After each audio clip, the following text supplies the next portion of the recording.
Abyan, kamusta ka? May nga dira sa imo kag welcome gid sa aton nga palatuntunan ang Ilonggo Daily Light from God's Word Radio Broadcast. Nagalin pa diri sa Bay City Fellowship Baptist Church, Bay City, Negros Oriental. Ako si Pastor Epafras Sacar. Nagapasalamat nga ikaw karon makapamati pinaagi sa sining Facebook Live o kon pinaagi sa istasyonan sang radyo dira sa Negros Occidental nga naga-replay sining aton segment karon. Akon nga pagpangamusta kay ini gina-replay man sa mga kabyanan naton dira sa Semirara Fundamental Baptist Church, Semirara Island, Kaluya, Antique. Kag mga pagpangamusta sa aton mga abyan na ara dira sa isla sang Semirara, Pastor and Mrs. Nathaniel Kapagi, Ma'am Dine Kapagi, kag kay Mr. and Mrs. Ricky Cadelinia nga akong na-meet sa barko sa diin kami nag-travel pa uli diri sa Bay City. Kamusta ka, Ricky? Ang aton pamalandungan karon sa gihapon ang Galatians chapter 4 verse 4 kag nagahambal ini nanungod sa pagsulob ni Ginoong Hesus sinang lawas o kung sang unod. Apang sang pag-abot sang kabugusan sang tion, ginpadala sang Dios ang iya anak nga natawo sa babay, natawo sa idalom sang kasuguan. Kabayang Ginoo magapakamayo sa sini nga bersikulo. Sang pag-abot sang kabugusan sang tion.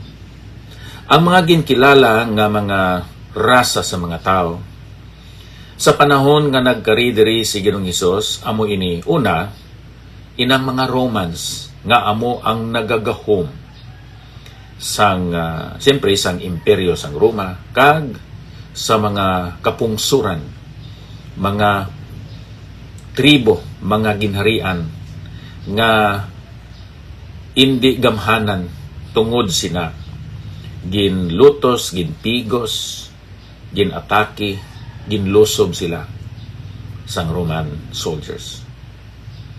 Pero ining mga Romans abyan, amo ini ang nag-aman sang panahon kag sang moment sa diin si Ginoong Hesus nagkari diri sa kalibutan. Una, may ginatawag Pax Romana, Roman peace, tungod kay ang nagagahom sa bugos nga empire sang Roma. Mga Roman soldiers, busa wala sang rebellion, wala sang pag-alsa batok sa amo nga gobyerno. So there was a relative peace nga ginatawag nila Roman peace. Ang kalibutan naghiusa politically, ang tanan nga mga dalan padulong gid sa Roma. Ang travel kag ang trade was at its peak. Ang crucifixion, way of capital punishment, gin-introduce. Kag ang mga Romans, kung sa aton pa among nag-aman, nagpreparar sa mga dalan, nga pag-aagyan sa mga apostoles, mga evangelista, kag mga saksi nga mga Kristohanon sa pagwali sa maayong balita. It was also a timely moment tungod kay ang Greek language amo ang nagaluntad, naga-exist o kon amo ang universal language. Nadira manggani ginkuha ang mga pulong nga gingamit sa pagsulat sang New Testament. Ang ikatatlo nga grupo sa mga tao, hindi lang ang mga Romans, hindi lang ang mga Greeks, kundi ang mga Jews usab, mga Hudiyo. There was a Jewish unrest in a sense that they were longing and looking for the Messiah. Kag amo na tong panahon nga nagkari si Ginoong Hesus. Pero siling sa 1:1:12 o 1:1:11, He came unto His own, but His own received Him not. Siya nagkari sa mga taga-iya, pero ang mga taga-iya wala magbaton sa iya. Pero ikaw abyan, kung ikaw magsalig kag magtuo magbaton sa kay Kristo Jesus, hatagan niya ikaw sing gahom o kon otoridad nga mangin anak ikaw sang Dios. Ang imutuuhan kag saligan amo ini si Ginoong Hesus nga suno sa 1:18. No man hath seen God at any time, the only begotten Son of God, who sits in the bosom of the Father. He, referring to the Lord Jesus Christ, has revealed, introduced, expounded, explained Him. Anong buot silingon sini?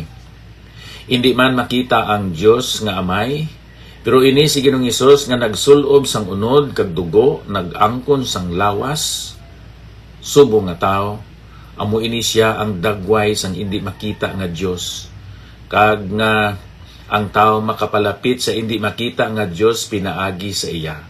Siya nagsiling, ako amo ang dalan, ang kamatuuran, kag ang kabuhi, walay bisan sino nga makaabot didto sa amay kung hindi pinaagi sa akon. May isa lang ka manupatunga sa tubangan sang Dios kag sang mga tao, ang tao nga si Ginoong Hesukristo.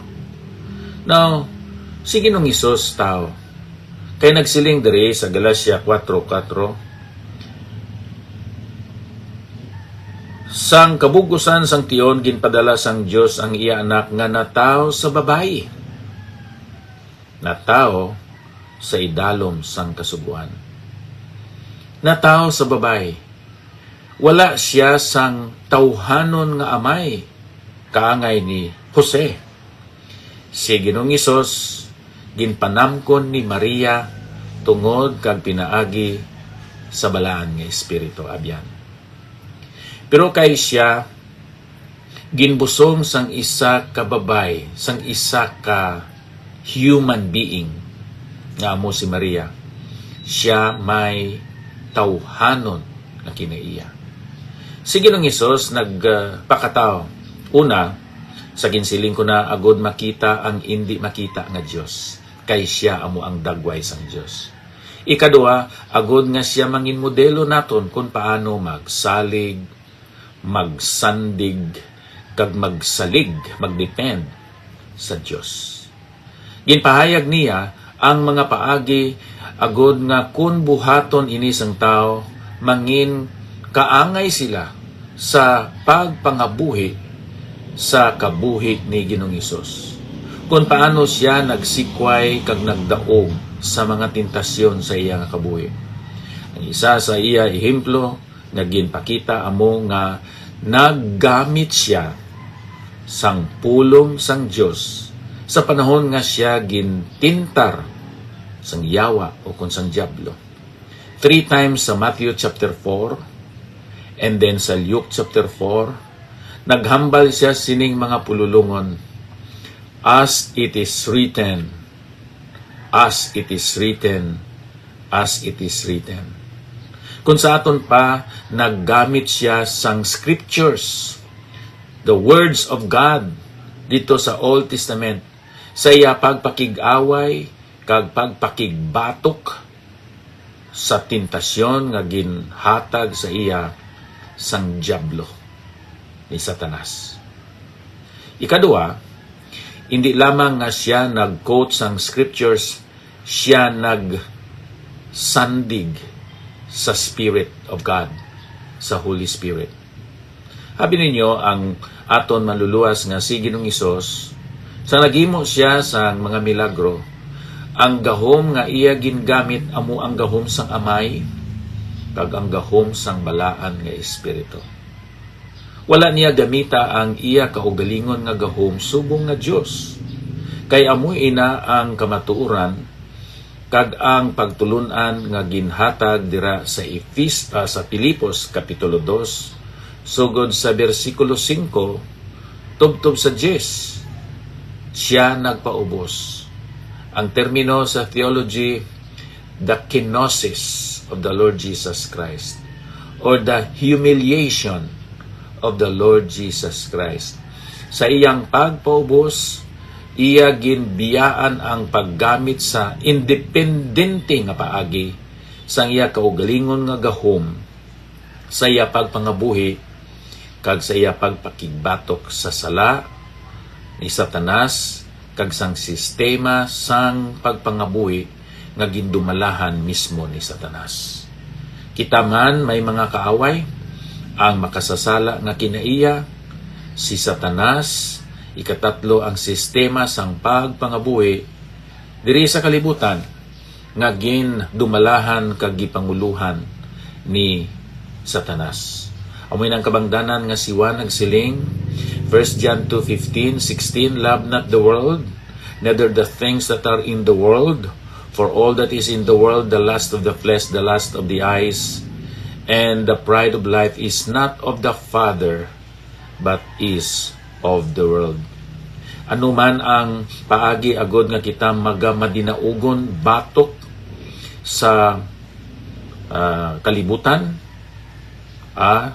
aridre ang paagi amo ang pagsandig sa bala ni Espiritu, pinaagi sa aton pagtuo sa sinang pulong sang Dios.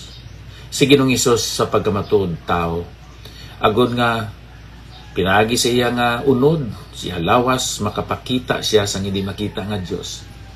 Pinaagi sa iya lawas sa iyang pagpangabuhi, naka-exemplify siya kung paano magkabuhi nga madinaugon kag malig-on nga nagasalig, nagasandig kag nagasalig sa Dios.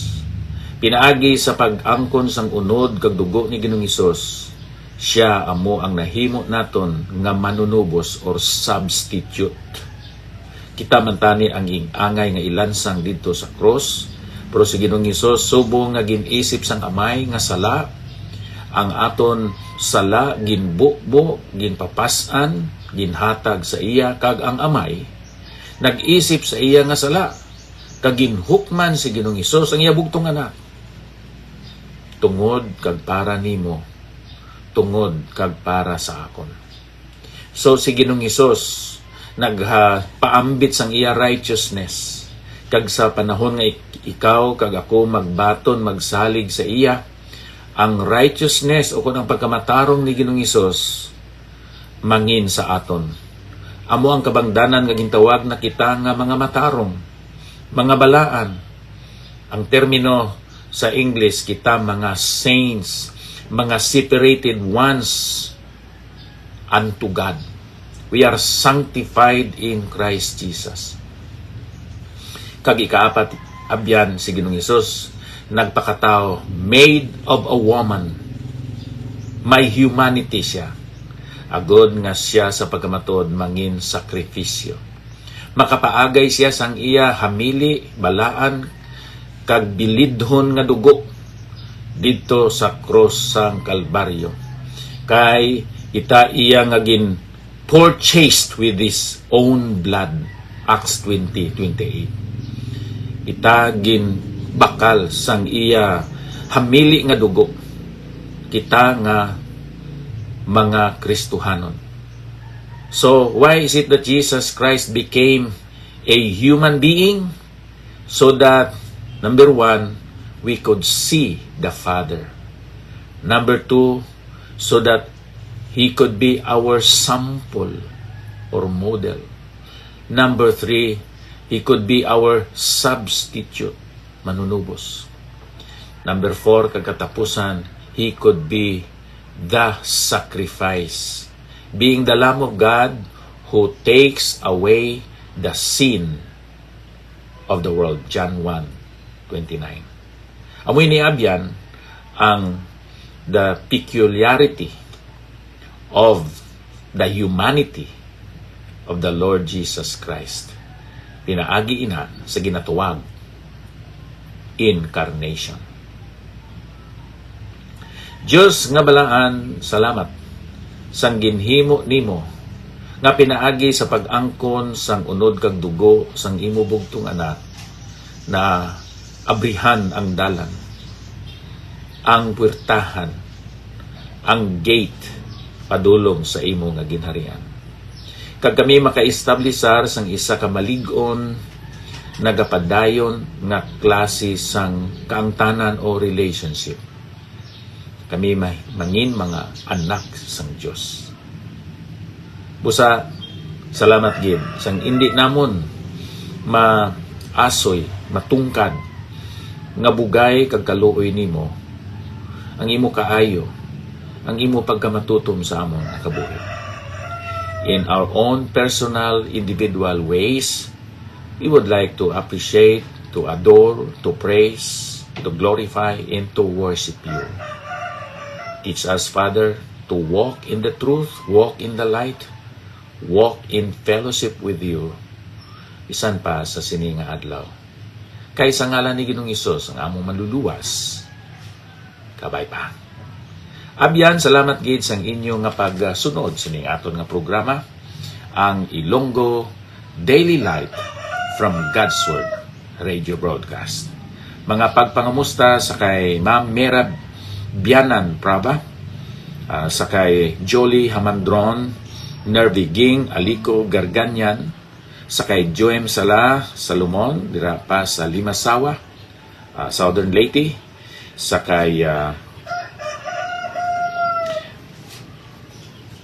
kay Jose Janesa nga aton operator diri. Halin pa diri sa Bay City Fellowship Baptist Church. Ako si Pastor Epafra Sacar, nagasiling maayong pagsaulog sa sining season holiday ang Christmas kag kamay pa nga makasulod kita sa 2024 nga may kalipay kag bag-o nga pananawon. Amen.